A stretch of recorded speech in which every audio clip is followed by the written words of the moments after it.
I will sue for full custody. She got sad again and told me that they wanted to check with me first. I told her, in what world would you expect me give you and your wife full custody? First you divorce me, leave for me a woman, and then expect me to sign over my child and act like nothing happened. I told her from this point on we will document everything, every interaction we have, and that if I even get a whiff of you trying to pull something, I will sue for full custody. She got a bit scared at the idea of losing full custody. She didn't really consider me doing that, and she agreed.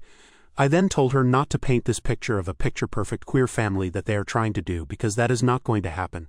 Our son has a mom and a dad that he spends half his time each with, not two moms. He is not your affair partner's son. He is your son and mine. If you want a child with her, you can do so on your own. I then told her that the courts are more likely to side with me than you in this case because of the thing you've been trying to do and the fact that I work from home and spend more actual time with him than you and your wife. I have been trying for him to have a stable relationship with both parents since the divorce because I don't want him to resent either of us.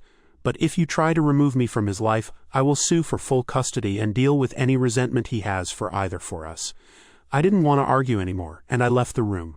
I secretly recorded the conversation because I wanted to have proof in case anything happens in the future. Honestly, Reddit, I have been very angry at my ex since the divorce. I have not shown it around her and my son because I don't want her to use this against me in any way, and have been going to therapy, but I am still internally angry. The comments she made today about our marriage really hurt me even more. I have spent 7 years with this woman, and her vitriol still makes me angry to this day.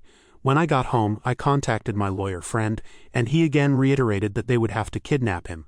I asked him if there was anything else we could do, and he said that the current agreement is very thorough. We have made sure of that. If I want full custody or not is up to me, but I have to be sure that I want to put me or my son through the whole process.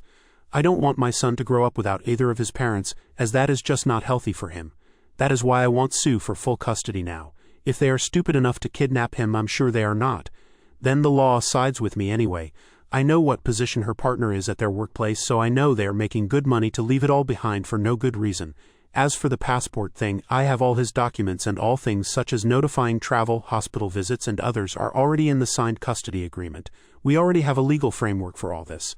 I am not going to sue for full custody now, Bekwase. I don't want that for my son. My ex-wife is still good mother and loves him, and he enjoys spending time with her. Plus my son is the type of person to openly voice out what he doesn't find okay to me, so I will know if they continue any of their nonsense. On a more positive note, y'all, I am not against Spanish lessons, but he doesn't like them. I was just suggesting that he try some language he like. There are other languages out there. I didn't say it to my ex then, but now I know that she was trying for him to learn Spanish because of the Spain thing.